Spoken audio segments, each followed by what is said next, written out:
मालवाहतूक रेल्वेवर चढून विद्युत तारेला पकडून संपवली तरुणाने जीवनयात्रा।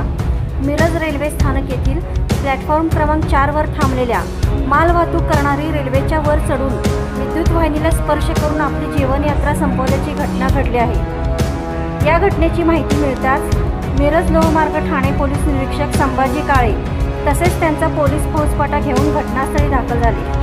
हा प्रवासी प्लॅटफॉर्म क्रमांक 4 वरून जाणाऱ्या मालगाडीवरून चढून उच्च दाबाच्या विद्युत तारेला स्पर्श केल्याने विजेचा धक्का लागून तो जमिनीवर कोसळून जागीच ठार झाला।